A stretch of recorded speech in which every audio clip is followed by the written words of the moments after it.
السلام عليكم.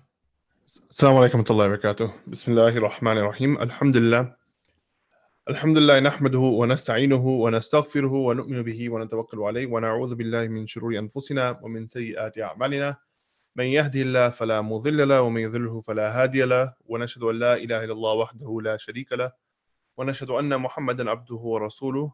أما بعد.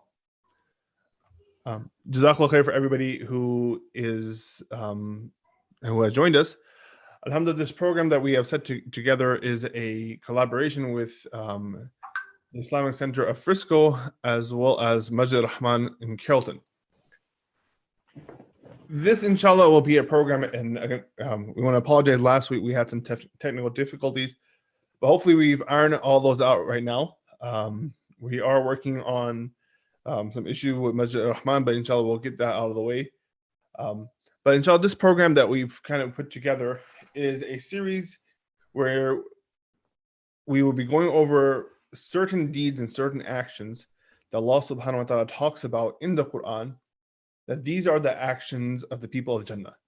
That if a person does these actions, it's a roadmap that we can bring into our lives. That I need to bring these actions into my life. That way, I can go to Jannah. So alhamdulillah, this program that we have is with Mufti Hussein Kamani and myself. Again, we will be talking about some of these deeds and some of these actions, kind of breaking them down, ways to bring them into our life, the reality behind them. So it'll be a very beneficial program. Mufti Hussein? Yeah, so this is something that we've been working on for a while, delivering relevant content for folks and creating content that's practical, because there is a discussion that occurs sometimes that's very theoretical and it's very academic and technical. Some of it is very intriguing, kind of like discussions about the Day of Judgment or discussions about the signs of the Day of Judgment. Really beautiful, amazing stuff. I know youth really love those discussions because it really gets your imagination going. Like there's going to be some kind of... It's entertaining.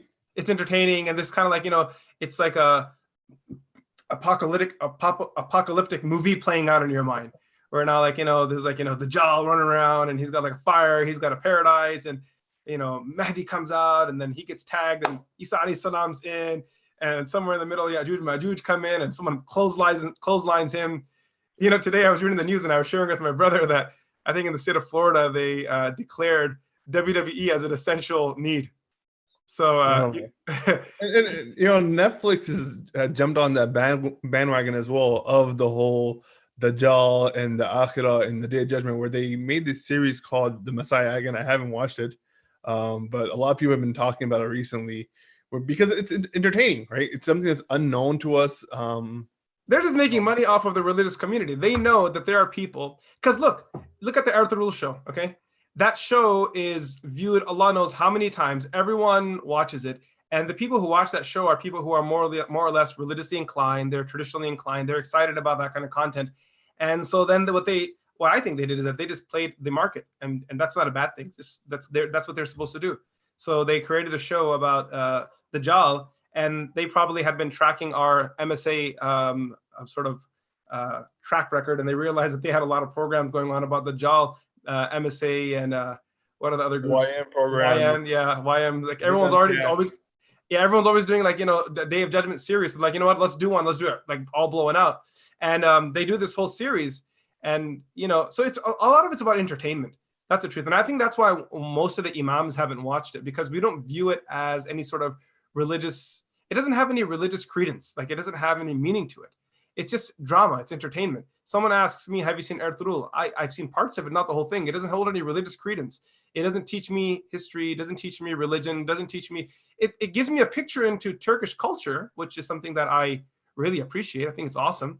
The same thing goes with this Messiah show. So we wanted to do a series that was very practical, very special, something that would give people strength and guidance, purpose. So there were many ideas that came and went. We talked about the idea of akhlaq and characters, and we felt that was great, very practical, very real. maybe something that we could love to cover in the future. There were a few different books regarding akhlaq that we thought about, and each of those books were actually quite awesome. But then at the end of it, we thought that the month of Ramadan is around the corner. Rasulullah sallallahu alaihi wasallam said that, woe be to the one who enters into the month of Ramadan and still doesn't free himself from the fire of hell. Or in another way of looking at it, it does not earn their way into Jannah. So there's an excitement there, but how do we get there? I think that's the big question. So there are so many ahadith of Nabi sallallahu alaihi wasallam on the issue, and there's also a lot of Quran on the issue. For example, the verse of Surah Ma'arij, the verses of Surah Ma'arij that we looked at. Allah subhanahu wa ta'ala, at the end of it, he says, in the 18th juz, Allah says, أُولَٰئِكَ هُمُ الْوَارِثُونَ الَّذِينَ يَرِثُونَ الْفِرْدَوْسَ. So there are a list of characteristics that are laid out, and they're all quite awesome and amazing. And then there are some Surah Mu'minun, yeah, and then Surah Ma'arij as well. It's there as well. I can't remember how it ends. I think it's أُولَٰئِكَ فِي جَنَّاتِ مُكْرَمُونَ. Maybe that's how it ends, those verses.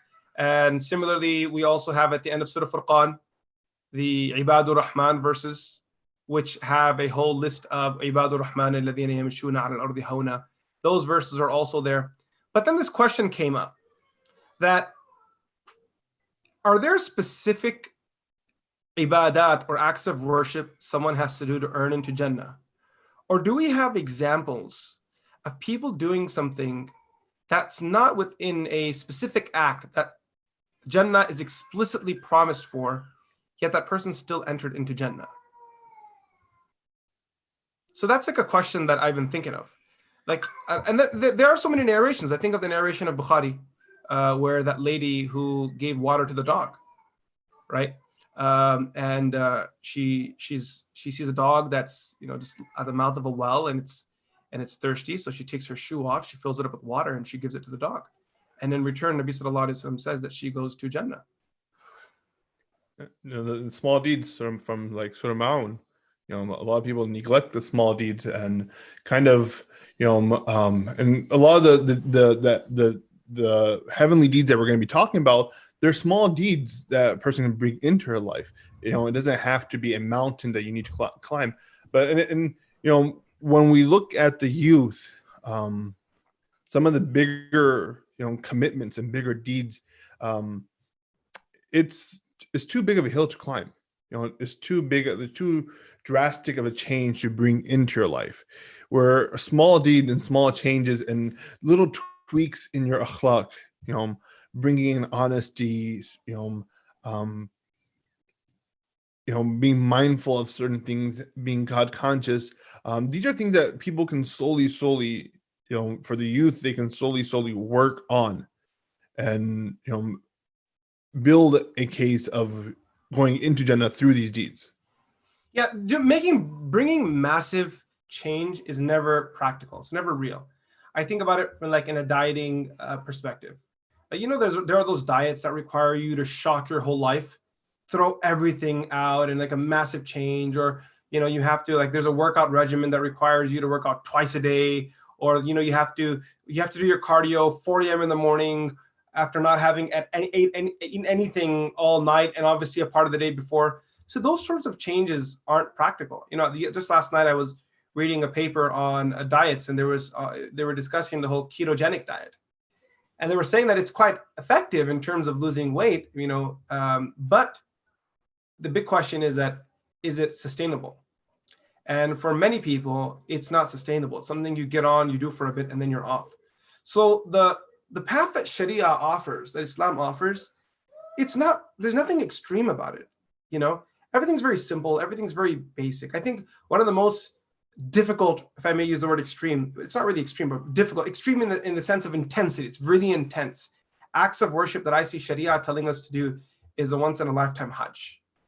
They're very difficult. And I mean, I'm not to scare anyone of it, but there's a challenge to it. It's a whole different tone. One thing is you pray Salah at home, you don't break a sweat. It's much easier. Fasting, much easier. Giving zakat, much easier. A lot of these deeds, as you said, they don't require much of a physical, struggle. But Hajj definitely, everything gets thrown off. Your sleep pattern, your health, your food, everything is thrown off. And it's multiple days. Then what happens is that, so when I think of that, I think to myself that there are definitely people in our community who think that the only way to developing spirituality is by being super duper hardcore and doing things that are very difficult. So with that said, we wanted to just maybe clear the smoke on that issue first and foremost. We do acknowledge, and we have been discussing this for some time, the verses and ahadith of Nabi sallallahu alaihi wasallam on heavenly deeds, heavenly actions, and we intend to cover some of those. But before we go into that list, sorry if that's my daughter in the background. She's probably having a bad day, or someone has taken something from her. Yeah. So but the point that I do want to talk about, and the point I do want to address, is that there are deeds that are not so difficult. Actually, the truth is any deed of a person can become a heavenly one if it has the right characteristic and the right outlining to it. So with that, I'm going to pass it over to Sheikh Mubin and ask him, what are some guidelines and some thoughts, some pointers that every person needs to be considered of, regardless of whatever action it is that they're doing, to make that deed heavenly? I think, for any action, again, big or small, an action, a deed that nobody sees, an action that is just between you and Allah subhanahu wa ta'ala. There are 4 points or 4, different places where we have to keep checking ourselves. And each of these, again, we have to constantly, check ourselves that, am I correct on these 4 stances? And if these 4 stances are correct, then any deed, small or big, can hold a huge weight in the eyes of Allah subhanahu wa ta'ala.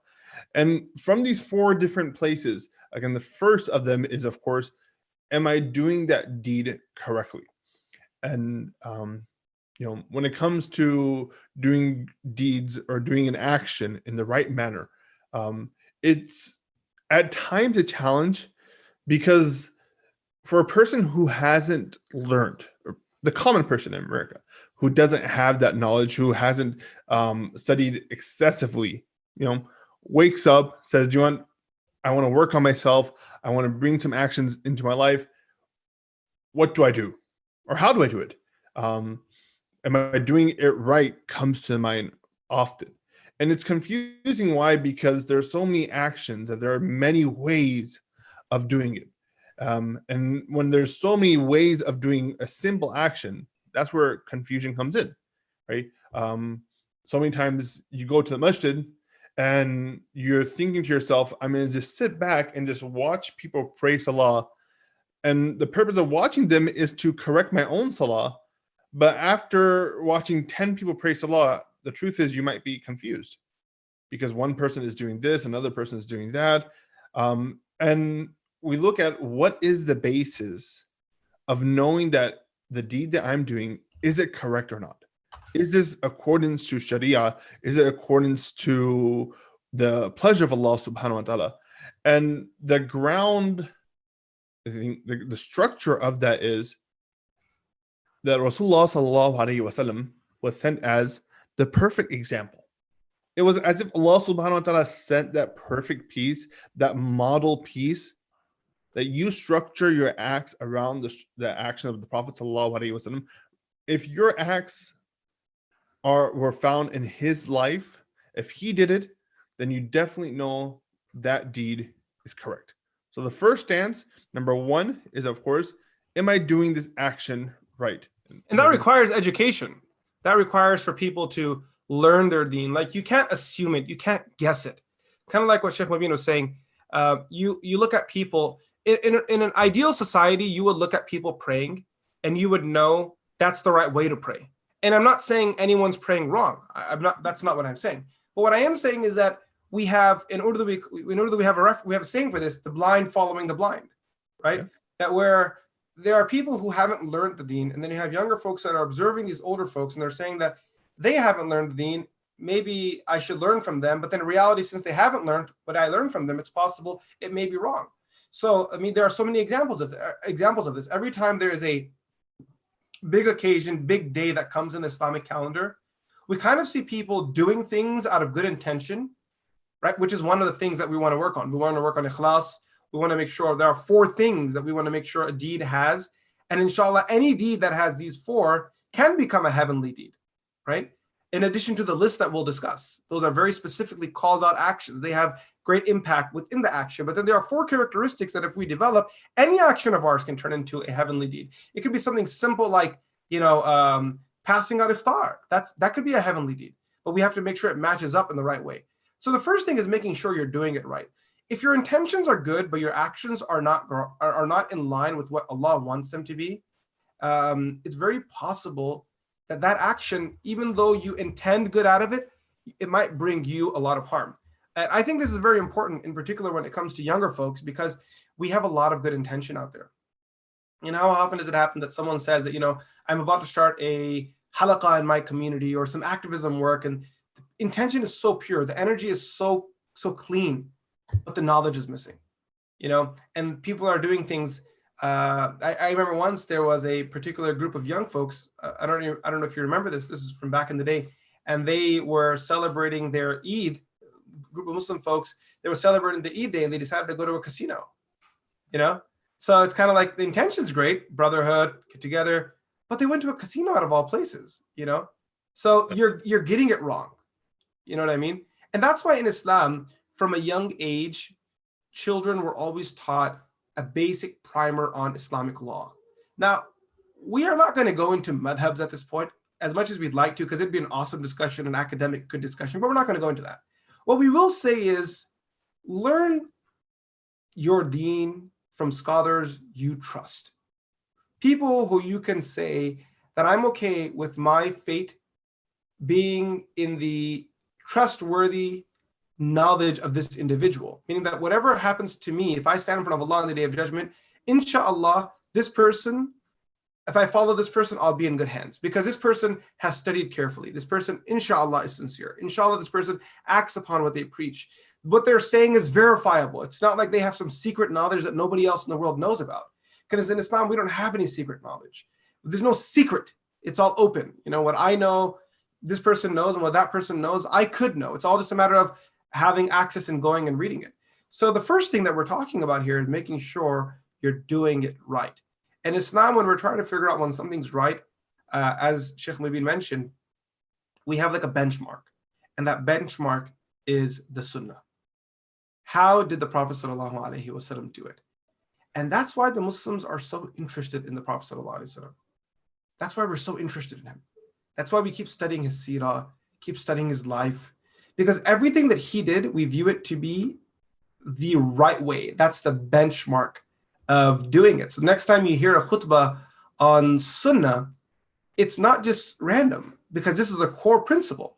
I mean, we all have a pursuit of pleasing Allah. We know this, that the only way to enter into Jannah is through Allah's mercy, and Allah's mercy comes through pleasing him. And Allah subhanahu wa ta'ala tells us in the Quran, and I'll read the verse, and I'm going to ask Sheikh Mubin to share a reflection on the verse, or what he has to share about the verse. Allah Azza wa Jalla says, قُلْ إِن كُنْتُمْ تُحِبُّونَ اللَّهَ فَاتَّبِعُونِي يُحْبِبْكُمُ اللَّهُ وَيَغْفِرْ لَكُمْ ذُنُوبَكُمْ يُحْبِبْكُمُ اللَّهُ وَيَغْفِرْ لَكُمْ ذُنُوبَكُمْ. And this is a verse we recite all the time. This is a common verse recited in the khutbahs, in our community halaqas. What's the message here that Allah subhanahu wa ta'ala is giving to us? Because this is the word of Allah, which means this is serious. What is Allah saying to us in this verse? And from this verse, if you look at the Quran, this verse, the reason why we read it so much, and you probably hear it in many khutbahs and many lectures, is because there's just so much weight in this. This one verse shows us how important following the Prophet ﷺ is, and the role that Rasulullah ﷺ plays into our life. If a person were to say, I'm a Muslim, but I don't have a connection with the Prophet ﷺ, this verse right here tells us that there's a problem, there's an issue.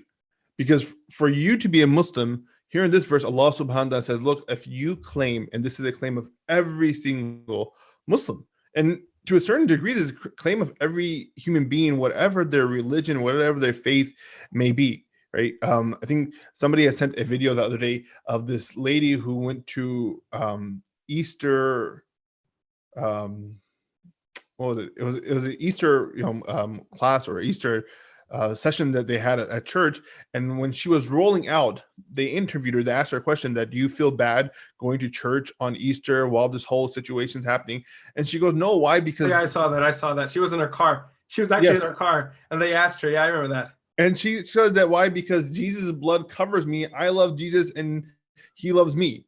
And so every person who has some faith, has spirituality, their claim is that we love Allah, we love God, we love our superior being, our divine one. And Allah subhanahu wa ta'ala in this verse says, if you claim to love Allah, قُلْ إِن كُنْتُمْ تُحِبُّونَ اللَّهَ, then you can't just make a claim and not back it up, right?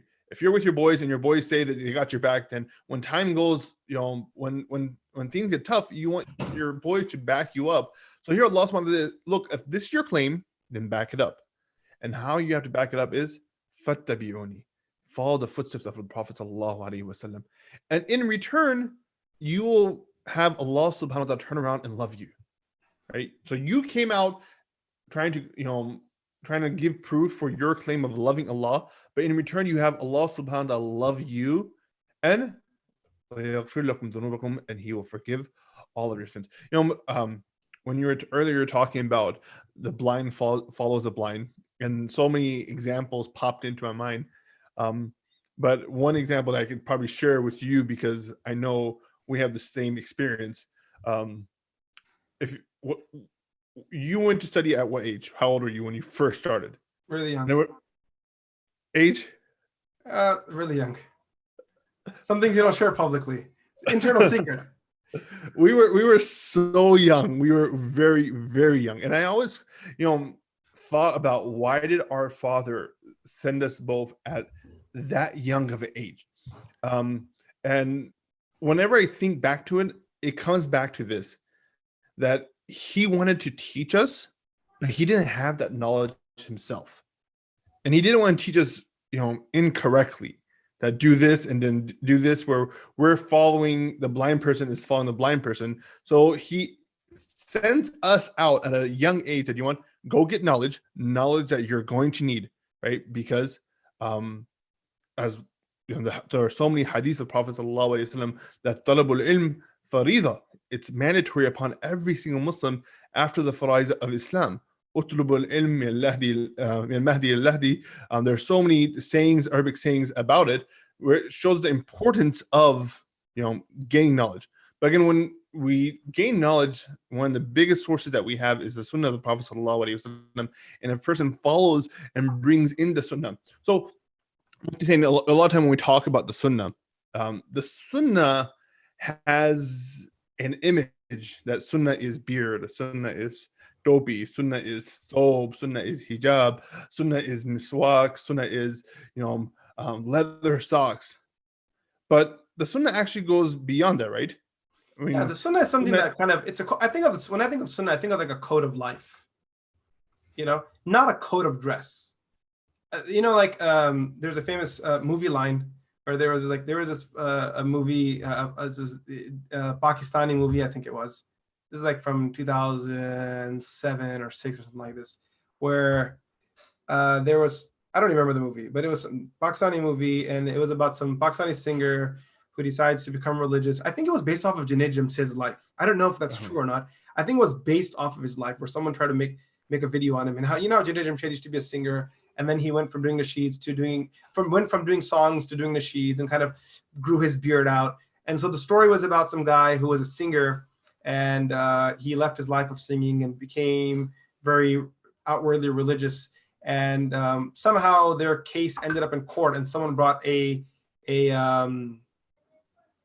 case against him. So there was a scholar that they called in the court, and the scholar, he said this line, and I'm not saying that the movie was good at all. It was actually quite trash, to be honest with you. It was a really trash movie, because they were bashing the Sunnah a lot, actually, in that movie. But nonetheless, the guy said, Dari deen mein hai, deen dari mein nahi, which means that the beard is a part of the religion, but the whole religion doesn't lie within the beard.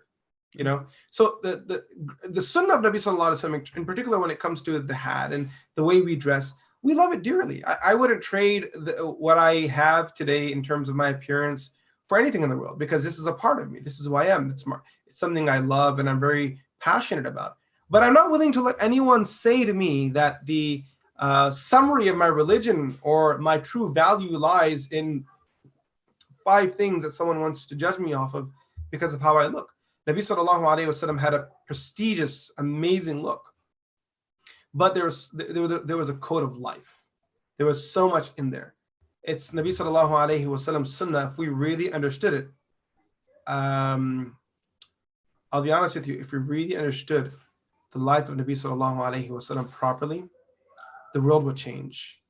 If every person in our community took on the responsibility of just showing love to their neighbor, if we just did that, we would have the greatest campaign in the world, something much greater than any billboard can do. The impact would be great. It'd be phenomenal. So the one part of this four-step equation is making sure what you do is right. And there is an objective truth behind right and wrong, in particular when it comes to acts of worship. So we want to make sure what we're doing, it fits a legal framework and it's something that we can view as correct. Someone comes and says, I want to pray 3 rak'ah of Fajr, Fard prayer. That the intention might be great, but your action's wrong. So we got to get this right. We really need to get this right. Hey, I want to meet up with a girl. Intention's good. We're going to study hadith together. You're not married. She's not married. The 2 people are not related in any way at all. Intention might be great, but look, you have to make sure the action is right. What does Islam say about being alone with the opposite gender? What does Islam say about physical contact? What does Islam teach us? These are all very important questions, and we have to understand them. You want to go to the halaqah, and your mom is saying, stay at home. You want to go to the bros retreat that's happening, your mom and dad say, stay at home. What do? Is there a right there? Is there a wrong there? This is a question, And some people really get confused when it comes to this. It's not easy for them to know what's right and wrong. And that's why in the Quran, Allah subhanahu wa ta'ala says, فَاسْأَلُوا أَهْلَ الذِّكْرِ إِن كُنْتُمْ لَا تَعْلَمُونَ. As people of remembrance, as people of knowledge, if you don't know, then go to people who do know. We do this until today. I kid you not. We get stuck on an issue, I reach out to my brother. He gets stuck on an issue, he might reach out to me. Both of us can't figure it out. We have a group of scholars that we're connected to. Hey, what's the issue here? What's the issue here? Everyone wants to know what's going on. We want to learn. And that's because we don't know. And there's no error, there's no humiliation in accepting you don't know. And I think this it goes beyond just deen, right? Because we do that with every other aspect of our life. If I'm not feeling well, I'll mess the doctor. Adil by, I'm coughing and this is happening to me. If my teeth are hurting, I'll text Ahad Sheikh. So in other aspects of our life, that we go to people of Ahl al-Dhikr in that aspect. But then when it comes to deen, a lot of people that I want to figure this out on my own. Again, you're completely in the middle of the desert with absolutely no sign, no GPS. Whereas Allah subhanahu wa ta'ala has given a GPS, and you might have to follow somebody, you might have to ask somebody. And again, the best of examples is definitely the Prophet sallallahu alaihi wasallam. But moving on to the second, point where a person has to check on their actions is their intention and ikhlas. The reason why, and intention, we've heard about so much, but the reality is that intention is something that we all struggle with, because so many times the word intention is distracting. Honestly, I use that word a lot myself, so guilty. But I'm just saying that I feel like the word intention is distracting, because the connotation and usage of that word, I'm not sure if it really fits what we're trying to talk about. I'm not saying it's wrong. I'm just saying that I'm not sure if it's the word. If we're talking to younger folks and I use the word intention, what does that mean? I have an intention to order pizza. What does intention mean? You know what I mean? The most we have is the future tense, I intend to do something. And usually when people use the word intend, it's kind of it's the least form of commitment to something. You say, I'm committed. Do you remember as kids when people would say you have to do intention for salah? It was this artificial, 2 rakat padta hoon, Waste Allah ke muh mein qabil shay. It was like the saying that you said, but you had no idea what it meant, right? You as kids, we barely spoke any Urdu. We were learning, but we know that we're saying something, and it was just on our tongue and absolutely nothing in our heart. Yeah, I think the word intention is it's tricky because just the way people use it and the connotation that I see it being used in, I don't think it has the seriousness of what we're talking about. Like when I think of Nia, I think of like purpose. Like, what's your purpose? We talk about purpose of life. What drives you? Life. What's driving you? Like, you go to a guy, again, who's talking to younger folks here, and everyone likes being healthy. Everyone likes physical activity. Everyone likes gaming. Everyone likes pushing themselves. Hey, you're going to school every day. What drives you? When I say what's your intention, your mind kind of turns off like, this is some 70-year-old dude talking about intentions. But then I say what's driving you, and it sounds like, that Rock is talking to you. What's driving you? He has that show where he's like creating motivation in people. Inspiration, yeah. Inspiration, right? Where he's like inspiring people. Like, what inspires you? What has you doing what you're doing right now? Are you motivated for the right cause, for the right reason? Like, what gets you up for salah? You know how we say what gets you up from your bed for school? What's getting you up for salah? Because you're doing the action, but what's motivating you? And I think if this can go like very deep because, a lot of people struggle with good deeds. Going to the masjid now, of course, the masjid is closed now, but going to the masjid was a struggle. And the reason why it was a struggle because the right force wasn't driving it.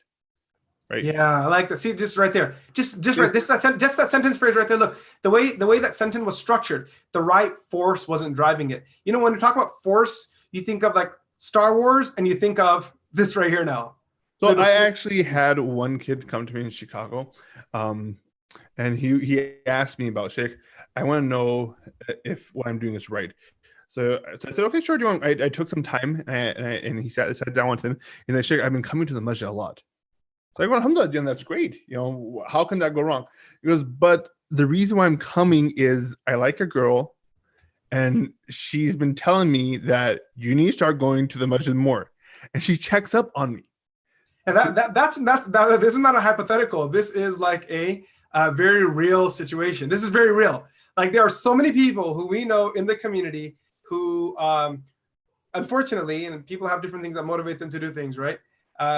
They go to meet a girl. The girl asks them, "Are you pious?" She's like, kind of. She's like, "Well, I want to see you in the masjid regularly." And I don't know how this one's checking up on her, but like she's checking up on him, and then all of a sudden, Allama Saab is in the front line every day. Yeah. Now, because the driving force, the reason, the purpose of them coming to the masjid, which we could translate as intention, but what's pushing them, is something that they want. You put a dollar sign to the masjid, right? And I know a lot of masjids, they've done stuff like this where for every youth that comes to the masjid, they get like $1 for Fajr Salah. I think it was like one of the European Muslim countries where if you recite Taraweeh at the end of Taraweeh, or the kids that finish the Quran throughout Ramadan, they get a bike. Oh yeah, I saw that. And now that person is like, no matter what, we're doing it, right? Because the ajr, the reward is something that they can relate to and they appreciate. And now they're driven because now that reward, it drives them to do that action. It's interesting because my brother was talking about how sometimes people will develop a external image of religiosity and spirituality because they're driven by the phone call of someone they love, or a girl or a guy, if you're a sister watching.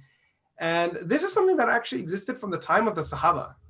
Yeah. There's this person by the name of Muhajir Qais. Mm-hmm. Muhajir Qais, right? And he was a companion who migrated from Mecca Mukarramah to Medina Munawwara because of the love of a girl. And when he came to me, everyone knew this everyone in Medina Munawwara knew. This guy came because he loved a girl. And what's interesting is the news reached Rasulullah sallallahu alaihi wasallam. The Prophet sallallahu alaihi wasallam, he talks to him and he says something to him. And that statement is narrated by Umar ibn Khattab radiallahu anhu. It's one of the most famous ahadith of Nabi sallallahu alayhi wasallam. And it was, إِنَّمَا الْأَعْمَالُ بِالنِّيَّاتِ, actions are based on their intentions. And he's speaking to this young man who migrated for the sake of a girl, and he says to him, فَمَنْ كَانَتْ هِجْرَتُهُ إِلَى اللَّهِ وَرَسُولِهِ فَهِجْرَتُهُ إِلَى اللَّهِ وَرَسُولِهِ. Whoever migrated for the sake of Allah and His Messenger, then know that God appreciates it. فَهِجْرَتُهُ إِلَى اللَّهِ وَرَسُولِهِ. Then your intention is what your action will give you. وَمَنْ كَانَتْ هِجْرَتُهُ إِلَى دُنْيَا أَوْ إِمْرَأَةٍ يَنْكِحُهَا فَهِجْرَتُهُ إِلَى مَا هَاجَرَ إِلَيْهِ. And whoever migrated for the sake of a girl to marry her, then that's what you wanted. That's what you're going to get.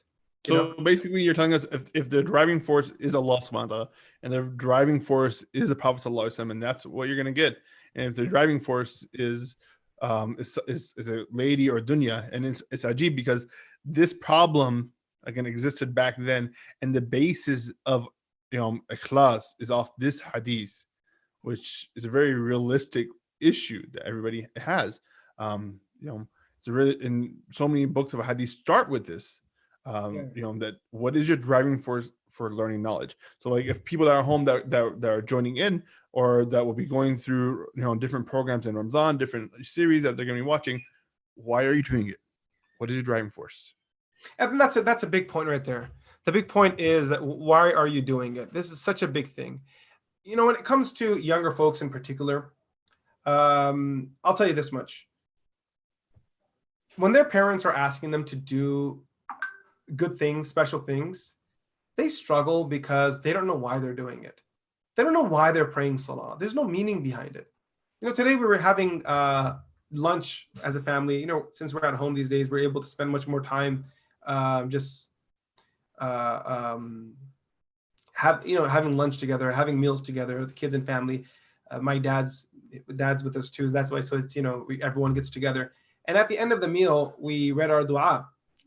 Alhamdulillahi alladhi at'amana wa saqana wa ja'alana muslimin wa ja'alana minal muslimin. Both narrations. So I talked about this. I was just talking to the kids, and I was saying that why we read this dua? We read this dua because of what it means. Alhamdulillahi alladhi at'amana. We praise Allah. We thank Allah for feeding us. We could have been sitting here hungry.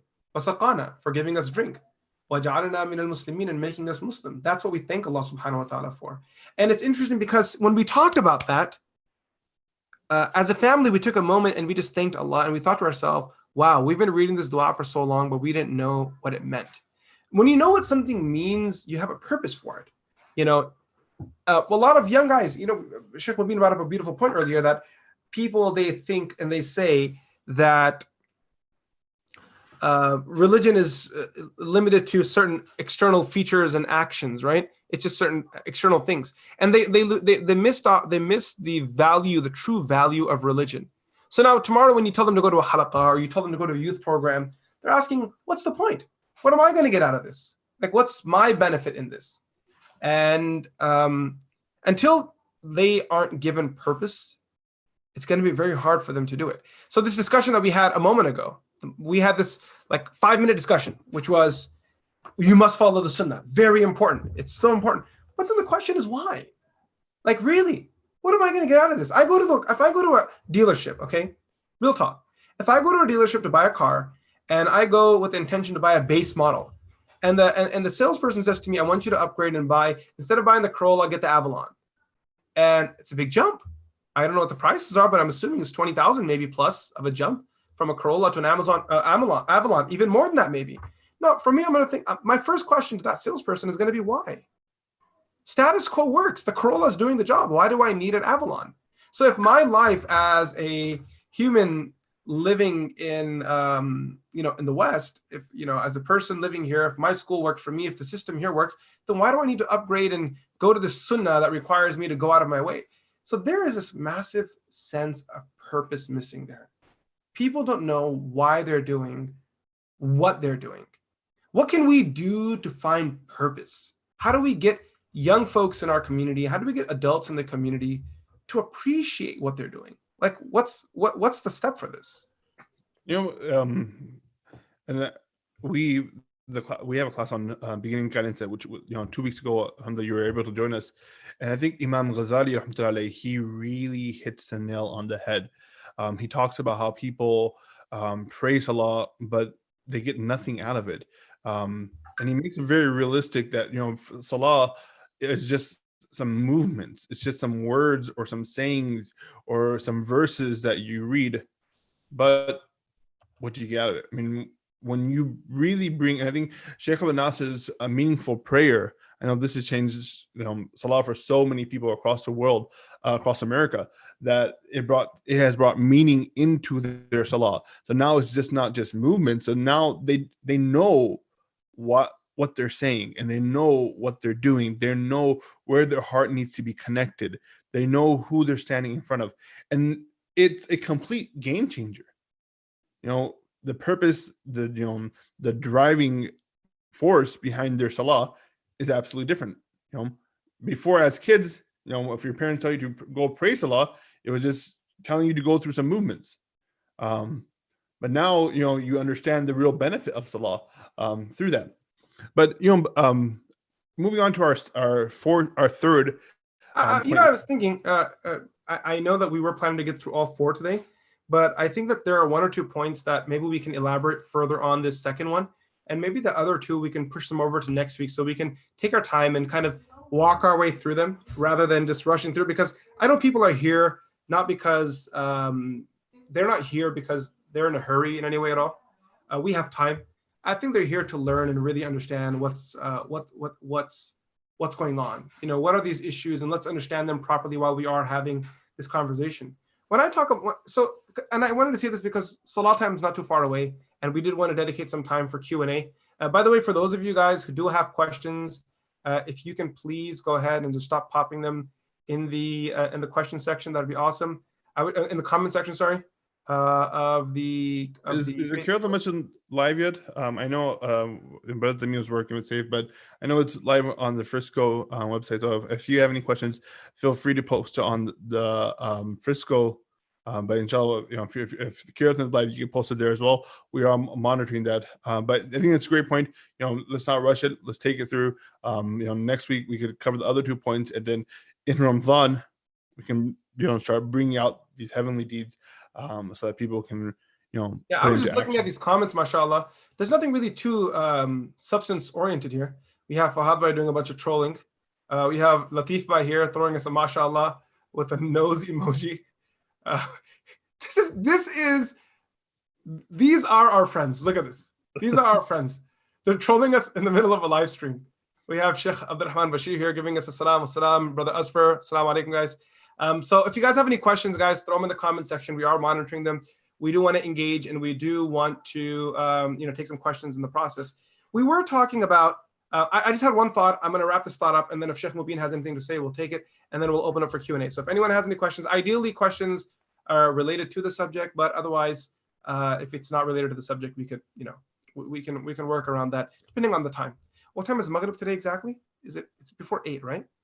Or is it at 8 today? It's around 8. It's around 8? Okay. Let's check what time it is so then we know to cut off then, and everyone can do their wudu and give the adhan and at homes and start their salah. If anyone wants to pop that in the comment section, please go ahead and do that for us too. Really appreciate it. So we were talking about the purpose. How to create purpose. And there's actually a question here. From Sadia, from Sister Sadia Durrani, and she's asking how can we teach purpose of Salah to youth? And I like that. So how about we address this issue, taking a step back and talking about how, in principle, we can help folks develop purpose in their ibadah. So look, in order for you to have purpose and drive to do ibadah and worship and really go far, what you need to do is build a bond with the one that you're connecting to. So in Islam, we are ultimately trying to connect with Allah subhanahu wa ta'ala. This is what ibadah is for. Ibn Abbas radiallahu anhu, when commenting on the ayah, وَمَا خَلَقْتُ الْجِنَّ وَالْإِنسَ إِلَّا لِيَعْبُدُونَ, that we have not created mankind but to worship Allah, لا ليعبدون, but so they worship me. He says, إِلَّا لِيَعْرِفُونَ, but so that they can know Allah subhanahu wa ta'ala. That's why Allah created them. So the whole purpose is to connect with Allah. And the more a person connects with Allah, the more they grow in their spirituality. But that meaning, so okay, here actually, you know what? I have a very good way of explaining this, inshallah. Okay, someone asked this question to Sheikh Ashraf Ali Thanwi rahmatullahi alayh. He asked him, "How can I find meaning in my ibadah?" And he said, "Listen to this, guys." Okay, he said, "In order for ibadah to be ibadah, it must be preceded by muhabba, and in order for muhabba to be muhabba, it must be preceded by ma'rifah. You have to know someone to love them. And when you love them, obedience will become so easy. Worshipping Allah will become a passion. There will be a desire. The Sahaba didn't have alarm clocks, yet they woke up for tahajjud. They were animals. The rooster didn't wake up till later, and Nabi Sallallahu Alaihi Wasallam was already awake. How did the Prophet Sallallahu Alaihi Wasallam wake up for tahajjud when he didn't have an alarm clock? Everyone else is sleeping. The animals are asleep. How does he wake up? How does someone wake up on their own? Like the only time I can think that I wake up on my own without anyone having to wake me up is like if I have a flight the next morning. Because that's important to you. Yeah. Like imagine like someone had to do like an Umrah flight, an early morning Umrah flight. What would happen? They'd wake up on their own. They're not sleeping all night. Not sleeping. Yeah, I remember the first Hajj that I did from England. You know, I didn't sleep the whole night because I was in that excitement. But I think that you bring a very solid point that, you know, to bring purpose into something is connecting yourself with the person that you, or the being that you're doing it for.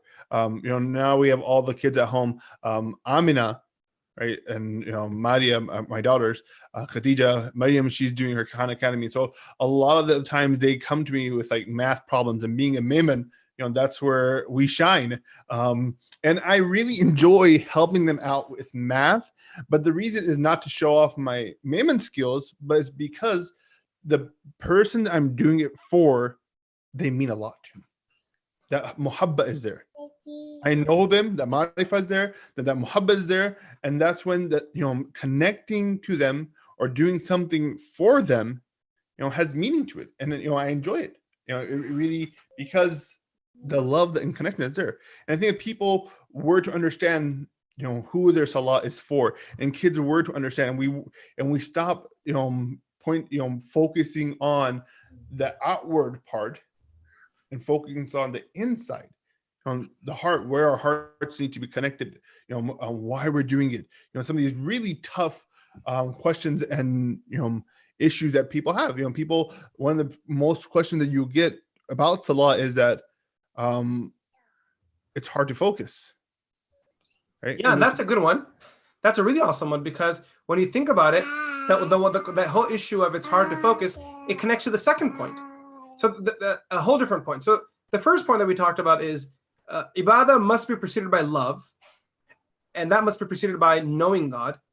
And unfortunately, we do the opposite with our younger folks, which instead of putting love in their heart, we put the fear of God in their heart, right? And then we tell them, you don't worship God, you're going to get punished. So yeah, God's going to slap you, you're going to get in a lot of trouble, right? And so that purpose, that excitement, that drive goes out the window. You don't go to the masjid, you're being threatened. You know, Ustad Murphy was saying the other day, we had a hangout, and he was talking about how there was a kid that was sent to his halaqah, and the parents had forced him to go there. And he said to the parent, don't do that again. And he told the kid, leave. My halaqah is not a punishment. And if you do that again, you're betraying me. Stop it.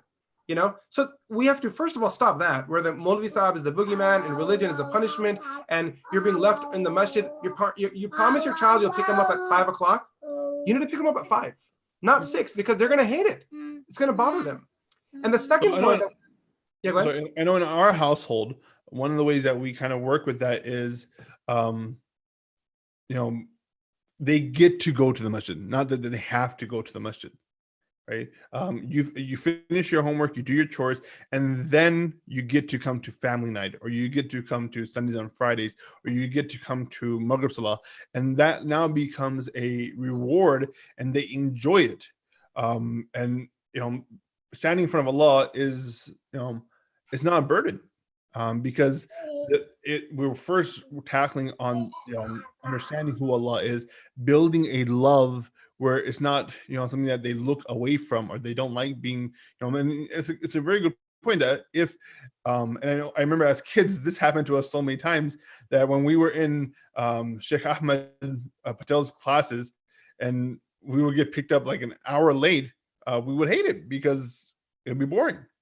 So a lot of times these acts of worship, as parents, we ruin it for our kids. Instead of teaching them purpose, we turn them away from these acts of worship. Yeah. The other point that Sheikh Mubin brought up, which is also a good one, which is that people pray salah and they're asking, how do I find meaning in my salah? And I think that comes through another point, which is when you want to worship, and if you want to find meaning in your worship, guys, it's important that you learn to connect with what you're doing, not just emotionally, but also intellectually. Knowing what you're saying. How many of us even know what the adhan means? That's a question. Why is the adhan insignificant to us? Maybe it's because we don't understand the definition of hayya ala salah. Maybe because we don't understand the definition of hayya ala falah. I honestly think someone who understood what Subhana Rabbiyal A'la meant, when they would go into sajda, when they would go into sajda, that's all they would see. They would just want to stay there and be there forever. They just want to continue and continue and continue because there's meaning there. They understand it. And we speak from a perspective of immigrants, non-Arab descent, where our parents were immigrants. We grew up here. My brother's born in Chicago. I was born in Kentucky. But, I consider myself as desi as it gets, even though I wasn't born there. Really, honestly, today for lunch, what did we have? We had dam ka keema, which is my sister's recipe that somehow my wife got a hold of. So we're desi. We had dam ka keema and roti today. So we're desi, okay? But from that perspective, I'm telling you guys, we didn't know any Arabic growing up. And what that means is that a lot of the deen, we didn't understand why we were doing it. We didn't understand what the purpose was behind it. It didn't make a lot of sense. And it took a while before I was able to understand some Arabic that I started falling in love with the Quran, and I understood why people love the Quran so much. I remember reading Surah Yusuf after having learned the translation and crying. Particularly when I came to that verse, قَالَ أَنَا يُوسُفُ وَهَذَا أَخِي. This is where Yusuf alayhi salam just opens up the whole plot. He says, this is Yusuf. And they're looking at him like saying, what? You're still alive? Like, see, the meanings of the Quran, they increase so much. I think of the term, the phrase, Allahu Akbar, that we say so many times through our prayer. That's an incomplete statement. In Arabic, that's an incomplete statement. Allahu Kabirun would be complete. Mm-hmm. Allah is big. Allahu Akbar means Allah is greater than. If I said in English, Juwairiya is faster than, that would be an incomplete statement. I would need to say who she's faster than. I can say Juwairiya is faster than Abdurrahman. Now that's a true statement. It's a complete statement. So when we say Allahu Akbar, Allah is greater than, what's the rest of it? And it's so beautiful. It's open-ended because whatever it is that's distracting you from Allah, put it at the end of the statement, and that'll be a true statement. So if your TV show is distracting you from Allah, Allahu Akbar, min, and then whatever it is, musalsalati fulan, like the so-and-so TV series, right? Allah is greater than your business. Allah is greater than your hobbies. So there's so much meaning there that could be created. And for that, there's some, again, going back to it, some education that needs to occur.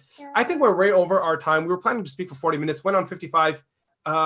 We have some questions here. I'm not sure if there are any that we did or did not answer.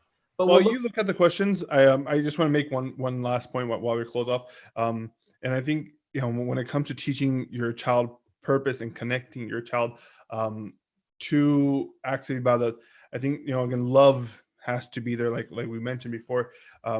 A lot of people and a lot of kids are actually kind of happy that, in the current situation, they're not forced to go to the masjid. I have a friend, again, he's performed Hajj with us, Dr. Omar Haq.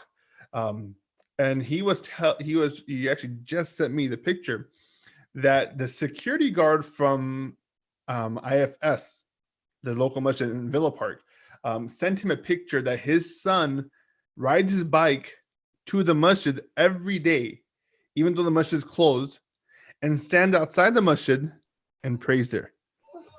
And I asked myself why. Is because nobody else is there to see him. His ikhlas is at a level where it's just him and Allah. But because that love for the masjid and the love for prayer was put in the right order, now, his driving force does not have to be seen by anybody. He's not being forced. When nobody's around, he's going to the masjid and, worshiping Allah subhanahu wa ta'ala, they're at the masjid. And I found that very beautiful that, he actually just sent this to me right now. And we're talking about, how to bring this love and muhabba and bring purpose to our children's acts. But inshallah, I don't think do we have any questions? I can't see any, honestly. So I think with that, the adhan's going off in my house. There's some adhan clock here that we have, alhamdulillah, that calls the adhan. It's probably a little early, but nonetheless, I think it's time to wrap up, guys. We'll end with a dua. I encourage everyone, after we get off this live stream, all the young folks and even the adults, please head over and get yourself busy with some... Oh, good question. I love it. Sorry, guys. I'm going to backtrack. Ahad Sheikh, great question. South Asian culture emphasizes 6 kalimas and imani mufassal mujmal. Any authenticity? I love this question. I love it. I love it, love it, love it. It's interesting, Ahad, you asked this question. This is Dr. Ahad, right? Yes, yeah. So this is Dr. Ahad, good friend of ours. So I'll tell you something, Ahad, right? This question that you're asking is something that I recently gave a lecture on when I was visiting the community in Tampa. I was visiting my sister in Tampa, and I was asked to give the Jummah khutbah there, and I gave a whole lecture. And it's ajib, it's so crazy, because I was actually in that lecture talking about that Messiah show that my brother mentioned earlier on in that lecture. And I was talking about how if we don't give people purpose in life, they'll find purpose from all the garbage cans in the world. The media is just going to dump purpose in their mind. So creating purpose in your mind is so important. Is the audio from the adhan too loud? Is it okay? Sorry. Can you hear it? It's good that we get to hear that adhan. Yeah. Oh, that's. One moment, guys.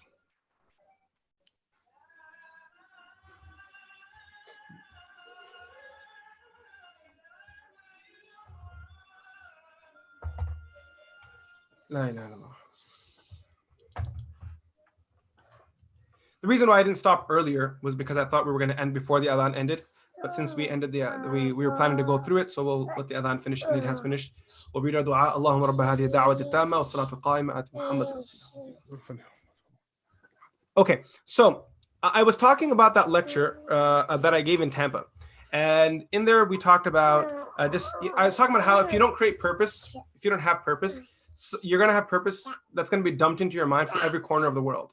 So you have to know this is what I said. You have to know what your realities are in life. What are your realities? What are things that matter to you? Like I teach my children from a young age, the reality that you need to understand is that family matters. Respecting your parents matters. That's a reality that cannot be compromised. It cannot be thrown out the window. It can never be ignored. It has to happen. So when our children are young, see the South Asian culture, I'll tell you this. We have a history of living as Muslim minorities in non-Muslim majority lands. We have a history of this. Okay, so therefore there are certain protocols that scholars have put in place that are all focused towards maintaining the iman of people and keeping them safe, keeping them strong. So this whole thing that you talked about right here, what is it again? The iman mufassal and the 6 kalimas. The idea behind getting children to memorize this from a young age was so that our children would know their truths. What is your truth in life? You ask a kid who's a Muslim, he would say the first statement of truth that I learned when I was young was awwal kalima tayyib. The first kalima, la ilaha illallah Muhammadur Rasulullah. Grab onto the bare minimum. And that's it. That's the first kalima. And if you ask this is authentic, absolutely. Nabi Sallallahu Alaihi Wasallam teaches us, la ilaha illallah Muhammadur Rasulullah is the summary of our religion. The second kalima, the second statement of faith, دوم كلمة شهادة أشهد أن لا إله إلا الله وأشهد أن محمدا عبده ورسوله. The third kalima is a testimony. And what's a testimony? It's the most truthful statement. It's a testimony. What's my testimony? God is one. Muhammad, peace be upon him, is his messenger. So 6 testimonies that we taught our children, which are about morality, which are about praising God. And then the two statements of Iman are so important. I want my kids to learn these. So when they grow up, they know Iman and Mujmal. Iman and Mujmal is a brief summary of your faith. What is it? Amantu billahi kama huwa. I believe in God as he is. No questioning. I'm not going to ask what God looks like. I'm not going to ask about anything. Kama huwa, as he is. Bi asma'ihi wa sifatihi. With all of his names and attributes. The way he's described himself, that's how he is. And then the second part, and second part is so powerful and so needed in the Western world in particular, where people are so critical of everything. وَقَبِلْتُ جَمِيعَ أَحْكَامِهِ. And I accept all of God's commands. وَقَبِلْتُ جَمِيعَ أَحْكَامِهِ. I think that in itself is a very powerful thing. Teaching our children from a young age. Now, the thing is that if you just learn the language, learn the words, but don't know what it means, then you have gold that you don't know the value of. You know what I mean? It's like, there's a saying for this in Urdu too, that someone has the most valuable asset, but they don't know what they're sitting on, and that's what it is actually. And Imam Mufassal, we actually just did a program, and I know you helped me with setting up this program with our not our elevation, but our Safwa class of Amantu billahi wa malaikatihi wa kutubihi wa rusulihi, the 6 pillars of faith that that our faith, our Iman is built upon. So I guess people have, because of our situation that we're Muslims living in a non-Muslim surrounding, very often that's why these pillars of faith and these statements are put so that kids can at least hold on and grasp onto the bare minimum of faith and beliefs in Allah subhanahu wa ta'ala. But again, inshallah, I know we want to end this, man. Sister Binish just sent a message in. Sister Binish is she's one of the OGs from my sister's halaqah. And if I didn't answer Sister Binish's question, I'd feel guilty. So she is my sa'ila. Binish, may Allah reward Sister Binish. She is the person who's always asking me a million questions. This will be the last one. Okay, this is the real last one. Okay. So Binish's questions are usually really cool. They're really awesome. They're very practical and real as well. She says, as per my understanding, the purpose of humanity was to worship. And unfortunately, the world around us has many, many ways to keep you busy and thinking that the purpose of, what does that say? That is the purpose. That is the purpose of our such as higher education builds career. How does one shift their focus of understanding from the worldly purpose to the real purpose? That's a really cool question. And there's a lot of meaning there. And there's a lot of unpacking that needs to occur there. Sister Binish. Hey, honestly, I want to answer this question, but Maghrib's running late. Maghrib's late, and we actually have a khata that's about to start as well. I think it's at 8:30. Okay, let's do this. Okay, Sister Binish. Inshallah, thumma inshallah, we will answer your question in our next session. How about that? I'm going to make it Sheikh Mubin's responsibility to answer this question, inshallah. So we outsource it to him. He will remember and he will answer this question for you, inshallah. But we're going to end here, guys. I really wanted to answer it, but it's a long one. See, it's a good question, but we can't cut corners on it while answering it. So with that said, guys, we're going to end here. So we're going to be doing this, inshallah, every week, even throughout the month of Ramadan. In Ramadan, we're going to drop the time a little bit. But we'll announce it as we go along. We'll announce it, guys. But inshallah, next week, Tuesday, 7 o'clock, please join us. Inshallah, we'll be going over some more details. We will try to stay within our time frame as well. But jazakallah khair for everybody joining us. Jazakallah to, again, Mufti Hussein. And again, to both for our communities, the Frisco community, the Carrollton community. I know there's a lot of people from Chicago that are watching as well. May Allah subhanahu wa ta'ala give us the ability to act upon what has been said. May Allah subhanahu wa ta'ala make us people who correct our intention, make us people that do the right deeds, make us people who are people of Jannah with heavenly deeds. Jazakallah khair. Assalamu alaikum wa rahmatullahi. Should we make the dua? The one that the Prophet recommended for us. Subhanallah bihamdihi, subhanakallahumma wa bihamdik, nashhadu an la ilaha illa anta, astaghfiruka wa atubu ilayk. Assalamu alaikum wa rahmatullahi ta'ala wa barakatuh. Jazakallah khair. Assalamu alaikum.